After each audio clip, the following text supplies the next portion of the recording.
बिस्मिल्लाहिर्रहमानिर्रहीम अस्सलाम वालेकुम। MTH 100 general mathematic assignment number 1 आ चुकी है और इसकी ड्यू डेट है 17 नवंबर। आज की वीडियो में कंप्लीट डिटेल में बताऊंगी इसका 100% करेक्ट सोल्यूशन क्या है, इसको कैसे बनाना है, एक एक चीज़ आपको डिटेल में मैं आपको एक्सप्लेन करूंगी। अच्छा, आज की वीडियो में सेक्शन इंचार्ज मुबशीर हुसैन के असाइनमेंट का सोल्यूशन शेयर करूंगी। यहाँ पे बहुत से ऐसे स्टूडेंट हैं जिनको पता ही नहीं है कि आपके सेक्शन इंचार्ज कौन से। तो सबसे पहले मैं आपको बता देती हूँ कि आपको कैसे पता चलेगा कि आपके सेक्शन इंचार्ज। अगर आपको नहीं पता कि आपके सेक्शन इंचार्ज कौन से हैं तो आपने सबसे पहले अपने एलएमएस को लॉगिन करना है।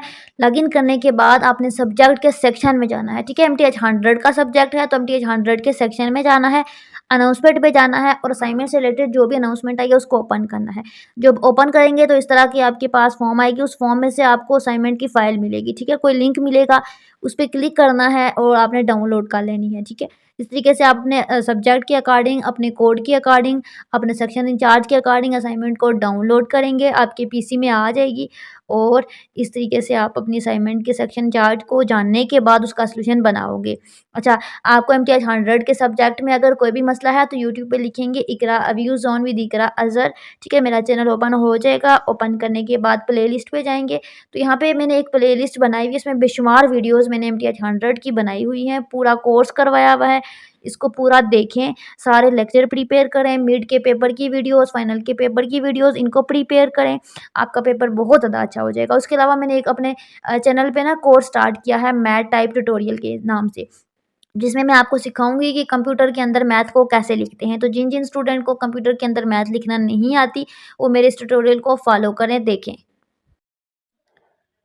सेक्शन इंचार्ज मुबशीर हुसैन की असाइनमेंट का सोल्यूशन शेयर करूंगी और हर सेक्शन के असाइनमेंट का सोल्यूशन मैं अपने चैनल पे अपलोड करूंगी। लेकिन आपने करना क्या है कि आपने क्वेश्चन फाइल मुझे व्हाट्सएप पे सेंड कर देनी है, तभी आपको सोल्यूशन मिल जाएगा। अच्छा, क्वेश्चन नंबर 1, इसमें आपको कहा गया है कि आपको इक्वेशन गिवन है और बताएं कि इसके जो रूट हैं डिस्टिंक्ट रियल रूट हैं या नहीं, येस या नो। अच्छा, डिस्टिंक्ट रियल रूट निकालने के लिए बेसिकली ना आपको डिस्क्रिमिनेंट निकालना होता है। अच्छा, क्वेश्चन नंबर 2 में आपको डोमेन और रेंज निकालनी है, फंक्शन आपको गिवन है। क्वेश्चन नंबर 3 में आपने डिटरमिन करना है कि ये जो फंक्शन है इवन है, ऑड है या नीदर है। ठीक है, ना ऑड है ना इवन है। उसके बाद आपने थर्ड पार्ट में आपको एक जी गिवन है, आपने जी मॉड निकालना है और जी डॉट जी स्टैटिक निकालना है। जी स्टैटिक बेसिकली कंजुगेट को कहते हैं जी को, और जी मॉड आपको एब्सोल्यूट वैल्यू ऑफ जी कहते हैं। ठीक है, ये है इसकी असाइनमेंट के क्वेश्चन, मैं आपको इसका सोल्यूशन शेयर करती हूँ और डॉक्टर मुबशीर हुसैन की। अच्छा, क्वेश्चन नंबर 1 में आपने बेसिकली ना चेक करने थे इसके रूट कौन से। तो रूट निकालने के लिए ना डिस्क्रिमिनेंट निकालते हैं। जब हम किसी चीज़ का डिस्क्रिमिनेंट फाइंड करते हैं ना तो उसकी 3 कंडीशन होती हैं कि डिस्क्रिमिनेंट का आंसर ग्रेटर देन 0 हो। ये होती है नंबर लाइन। ठीक है, ये होता है 0, ये होते हैं इन्फिनिटी और ये होता है माइनस इन्फिनिटी। ठीक है, अब यहाँ पे कह रहे हैं कि रूट आपके पास ग्रेटर देन 0 हो, इसका मतलब है कि रूट 0 से इस साइड पे हो। ठीक है, यानी कि गिनती का कोई भी प्लस में नंबर आ जाए तो आप कहते हो कि रूट रियल है। लेकिन डिस्क्रिमिनेंट 0 आ जाए यानी कि यहाँ पे आ जाए तो आप कहते हो कि रूट क्या है, इक्वल है। लेकिन डिस्क्रिमिनेंट आपके पास 0 से कम आ जाए यानी कि 0 से पीछे आ जाए, इधर आ जाए यानी कि माइनस में कोई आंसर आ जाए तो रूट कम्प्लेक्स हो जाते हैं। ठीक है, तो सबसे पहले रूट निकालेंगे और फिर देखेंगे कि क्या है। तो डिस्क्रिमिनेंट का फार्मूला होता है b² - 4ac। तो बी आपके पास बेसिकली ये होता है, ये आपके पास क्वेश्चन में पहली वैल्यू के साथ जो पहले टर्म के साथ जो वेरिएबल होता है वो होता है ए। ठीक है, कुछ भी नहीं है तो 1 है ए।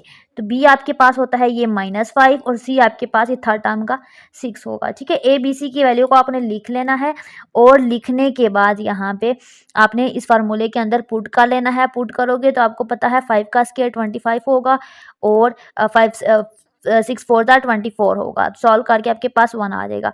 तो आंसर 1 आ गया यानी कि नंबर 0 से इस साइड पे आया है, प्लस वाली साइड पे। ग्रेटर देन 1 है, ये वाली कंडीशन है। तो ये बेसिकली नंबर 0 से बड़ा है तो रूट हमारे पास क्या है, रियल है। डिस्टिंक्ट रूल जो है वो रियल है। ठीक है, फर्स्ट वाली कंडीशन सेटिस्फाई हो गई है। तो आपने लिखना है yes the roots are real, ये लाइन आपने चेंज अपनी वर्डिंग में लिखनी है। अच्छा, क्वेश्चन नंबर टू में आपने डोमेन और रेंज निकाली है। तो डोमेन रेंज निकालने के लिए आपको उसका कंसेप्ट पता होना चाहिए। डोमेन रेंज निकालने के लिए बेसिकली जो फंक्शन होता है उसको समझना पड़ता है किस तरह का है। ठीक है, इसमें स्टूडेंट को बहुत ज़्यादा कॉम्प्लिकेशन होती हैं। बेसिकली ये इतना मुश्किल नहीं है डोमेन रेंज फाइंड करना। देखिए, ये होती है नंबर लाइन, मैंने अभी बताया है 0 प्लस इन्फिनिटी और माइनस इन्फिनिटी होता है। ठीक है, ये है माइनस इन्फिनिटी। अब यहाँ पे बेसिकली ना डोमेन में आपके पास जितने भी नंबर हैं, ठीक है, ये वाले रियल नंबर लाइन माइनस में हो जाएं, प्लस में हो जाएं, अगर तो आपके पास सोल्यूशन रियल आ जाता है। ठीक है, इस नंबर लाइन के अंदर से कोई भी रियल लाइन भी कहते हैं, नंबर लाइन भी इसको कहते हैं। ठीक है, इसके डिफरेंट नाम है। तो इस रियल लाइन के अंदर से कोई भी पॉइंट आप अगर पुट करो, ठीक है, तो आंसर इसमें से आए तो आप कहते हो कि आपके पास इसकी डोमेन है। लाइक अगर मेरे पास यहाँ पे 2 है ना, तो यहाँ पे मैं x की जगह पे अगर इस नंबर लाइन में से कोई भी नंबर उठा के पुट करती हूँ, तो आंसर मेरे पास मतलब कोई भी पुट करती हूँ तो आंसर इस नंबर लाइन से आए तो हम कहते हैं कि रूट अगर रियल आ जाए तो उसकी डोमेन होती है। लेकिन अगर हम आपके पास आयोटा वाली टर्म आ जाए फंक्शन के अंदर कोई पॉइंट पुट करने से, तो आयोटा इसमें नहीं आता। इसमें सिर्फ पॉजिटिव, नेगेटिव और ज़ीरो नंबर आता है। तो आपके पास डोमेन एग्जिस्ट नहीं करती उस पॉइंट पे। ठीक है, ये कंसेप्ट क्लियर हो गया। और रेंज में आपके पास बेसिकली जो भी आपके पास डोमेन होती है ना रेंज, तो उसमें ये पॉजिटिव 0 से इस साइड वाले नंबर आ जाएँ तो आप कहते हो ये इसकी रेंज है। अब यहाँ पे फंक्शन की टाइप को समझेंगे कि क्या है। अच्छा, फंक्शन आपके पास ना स्क्वायर रूट के अंदर है। ठीक है, कोई भी फंक्शन है स्क्वायर रूट के अंदर है, तो जब स्क्वायर रूट के अंदर डोमेन निकालते हैं तो स्क्वायर रूट के अंदर -1 नहीं आना चाहिए, क्योंकि आपने पढ़ा है कि आयोटा स्क्वायर इक्वल है -1 के। ठीक है, तो अगर दोनों साइड पे स्क्वायर लेते हो, स्क्वायर रूट लेते हो, तो क्या बनता है, आयोटा इज इक्वल है -1 के। तो कह रहे हैं कि अगर स्क्वायर रूट -1 है, ठीक है, ये देखिए -1 है स्क्वायर रूट के अंदर। ठीक है, तो वो बेसिकली आयोटा आयोटा बनता है। ये देखें आयोटा, तो आयोटा बेसिकली रियल लाइन नहीं है, नंबर लाइन में से नहीं आ रहा। ठीक है, तो हर कंडीशन सेटिस्फाई हो जाएगी फंक्शन पे, सिवाय इसके कि यहाँ पे आयोटा ना आए। अगर यहाँ पे कोई ऐसा पॉइंट पुट करते हैं कि आंसर स्क्वायर रूट के अंदर -1 आ जाता है, तो वो आयोटा की फॉर्म में आंसर बन जाएगा और वहाँ पे डोमेन एग्जिस्ट नहीं करती।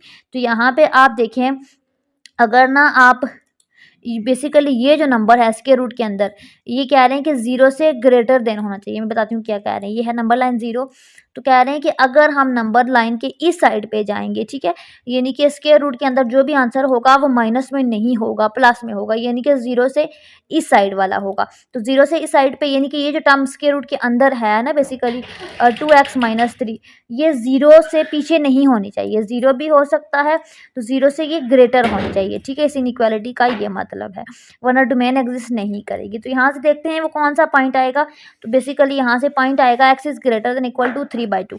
ये 3 इधर चला जाएगा, यहाँ से x की वैल्यू निकलेगी, तो x की वैल्यू आ जाएगी 3/2। तो कह रहे हैं कि x की वैल्यू 3/2 तक जाएगी, इससे पीछे नहीं जाएगी। ये देखें 3/2, 3/2 से इन्फिनिटी तक जाएगी। ठीक है, इस साइड पे जो मर्जी नंबर हो जाए, इस साइड से ये क्लोज है। क्लोज का मतलब है कि इस साइड वाले नंबर नहीं आएंगे, और 3/2 से आगे जितने भी इन्फिनिटी तक नंबर हैं वो सारे आएंगे, बिकॉज इस साइड से ओपन है। देखिए 2 है ना, तो x की जगह पे जब हम 3/2 पुट करते हैं, यहाँ पे कंसेप्ट को समझें, तो ये आपके पास क्या आ जाता है, 3 - 2 0। ठीक है, 0 आ जाता है। तो आपने कहा था कि डोमेन में 0 या 0 से इस साइड वाले नंबर आने चाहिए। इसी तरह अगर हम 0 से अगला कोई नंबर पुट करते हैं, तो वो आपके पास अब आंसर 1 2 3 सो ऑन अपवर्ड पे जाएगा। तो ये सारे नंबर 3/2 से इन्फिनिटी तक सारे आ जाएंगे, लेकिन 3/2 से पीछे वाला कोई भी नंबर नहीं आएगा। ठीक है, 3/2 बेसिकली 1.5 आपके पास बनता है, यानी कि 1.5 से यहाँ से आपकी डोमेन स्टार्ट होगी। तो ये आपकी डोमेन की वैल्यू है। अब ब्रैकेट बेसिकली शो कर रही है कि आपके पास ये वाली ब्रैकेट, ठीक है, शो कर रही है कि इस साइड से क्लोज है, यानी कि इस साइड पे ख़त्म हो रही है। ठीक है, और इस साइड से कोई एंड नहीं है। तो ये ब्रैकेट को आपने एज इट इज़ डालना है। ये मैंने मैथ टाइप से डाली है। रेंज क्या होती है, मैंने आपको बता दिया है कि आंसर आपके पास नॉन नेगेटिव आए। नॉन नेगेटिव मतलब जो नेगेटिव ना हो, ज़ाहिर है जो नेगेटिव ना हो उसको कहते हैं पॉजिटिव हो। ठीक है, ये आपको कंफ्यूज करने के लिए नॉन नेगेटिव लिख दें या पॉजिटिव लिख ले, तो आपने कंफ्यूज नहीं होना। बेसिकली आपका कंसेप्ट क्लियर होना चाहिए। नॉन नेगेटिव इन नंबरों को कहते हैं। ठीक है, तो कह रहे हैं कि आपके पास ना आउटपुट सिर्फ पॉजिटिव आए, डोमेन में पूरी रियल लाइन आए और रेंज में सिर्फ ये वाली आए। तो फंक्शन के अंदर जब 3/2 पुट किया था ना तो 0 आया था, ठीक है। तो 0 से लेकर ये जो आंसर है, ये वाला पॉइंट जिसने 0 दिया है बेसिकली, ठीक है, वहाँ से लेकर इन्फिनिटी तक ये सारे पॉइंट आपके पास इसकी रेंज में आ जाएंगे। Question number 3। Next question number 4 and the last one is, अच्छा क्वेश्चन नंबर 4 में ना आपको z गिवन है, आपने z मॉड निकालना है, z डॉट z कंजुगेट निकालना है और z का कंजुगेट निकालना है, ठीक है। तो बेसिकली z आपके पास ये होता है, सबसे पहले आपने मॉड निकालना है। तो मॉड में बेसिकली ये होता है कि आप ना स्क्वायर रूट लेते हो a square plus b square, ठीक है। ये मॉड का फार्मूला होता है। a बेसिकली आपके पास ना z की पहली टर्म होती है, b दूसरी टर्म होती है। तो पहली का स्क्वायर प्लस दूसरी का स्क्वायर आपके पास आ जाएगा 4 का स्क्वायर 16 प्लस 5 का स्क्वायर 25 और that is equal to square root 41, ठीक है। अब जी आपको गिवन है तो जी कंजुगेट में ना आप जो अयोटा वाला पोर्शन होता है, जो 5 अयोटा है, ठीक है, इसका साइन चेंज करते हो, दूसरे का साइन चेंज नहीं करते। तो जी भी आ गया, जी कंजुगेट भी आ गया। अब आपको आई होप कि पता होगा जो है जेड आपके पास बेसिकली ये कम्प्लेक्स नंबर होते हैं, ठीक है। ये आपके पास होता है रियल और ये होता है अयोटा वाला इमेजिनरी। तो दो रियल और इमेजिनरी नंबर का जो भी हो, प्लस हो माइनस हो, ठीक है, उसको कम्प्लेक्स कहते हैं। तो बेसिकली दो कम्प्लेक्स नंबर, जी कम्प्लेक्स है और जी कंजुगेट दूसरा कम्प्लेक्स है, ठीक है, उनको मल्टीप्लाई करते हो। तो उसका ये तरीकाकार होता है, पहले ये देखिए यहाँ पे पहले 4 को इस पूरी के साथ, फिर 5 को पूरी के साथ। लेकिन अगर आप यहाँ पे गौर से देखो तो आपको दिखने में नज़र आएगा कि दोनों टर्म सेम है, जस्ट प्लस माइनस का फ़र्क है। तो आपने एक फार्मूला पढ़ा था 9th क्लास में कि a माइनस बी, ठीक है, इनका जो स्क्वायर है वो बेसिकली इक्वल होता है a माइनस बी के और a प्लस बी के, ठीक है। ये फार्मूला आप पढ़ते हो। तो यहाँ पे अगर आप गौर से देखो तो ये ए स्क्वायर माइनस बी स्क्वायर, ये ए माइनस बी ए प्लस बी ही बन रहा है, तो ए स्क्वायर माइनस बी स्क्वायर कर लेंगे। अब यहाँ पे उल्टा स्क्वायर की जगह पे हम लोग -1 पुट करेंगे, बिकॉज उल्टा स्क्वायर -1 के इक्वल होता है। -1 पुट करेंगे तो -25 हो जाएगा, ये माइनस और ये माइनस प्लस हो जाएगा, तो सॉल्व आउट करके 41 आ जाएगा, ठीक है। ये था इसका सोल्यूशन। आई होप कि समझ आ गया होगा। मजीद कोई भी क्यूरी है, कोई भी क्वेश्चन है तो आप मुझसे कमेंट में पूछें, मैं आपको गाइड करूँगी। बाकी हमारे पास विच यूनिवर्सिटी ऑफ पाकिस्तान की ऑल पेड सर्विसेज अवेलेबल हैं। अगर आपको किसी चीज़ में भी कोई भी इशू है तो आपको हमारे पास विच यूनिवर्सिटी ऑफ पाकिस्तान की तमाम सर्विसेज मिल जाएंगी और हमारे रिजल्ट गारंटी होते हैं। इसमें आपको अगर बुक्स चाहिए, असाइनमेंट से रिलेटेड, एलएमएस से रिलेटेड कोई इशू है और स्पेशली प्रोजेक्ट से रिलेटेड CS 619 के, 519 के, या इनमें से किसी भी सब्जेक्ट के प्रोजेक्ट में इशू है तो आप हमसे कांटेक्ट कर सकते हैं, हमसे पेड बनवा सकते हैं। चाहे हमारे पास हर सब्जेक्ट के टीचर अवेलेबल होते हैं, आप हमारे सर्विसेज अवेल कर सकते हैं। बाकी आपको बुक्स चाहिए या व्यू से रिलेटेड कोई भी सर्विसेज चाहिए तो आपको ऑल सर्विसेज हमारे प्लेटफॉर्म पे मिल जाएंगी। बाकी चैनल को सब्सक्राइब करें, लाइक करें, अच्छे अच्छे कमेंट करें, दुआओं में याद रखें। अल्लाह हाफिज़।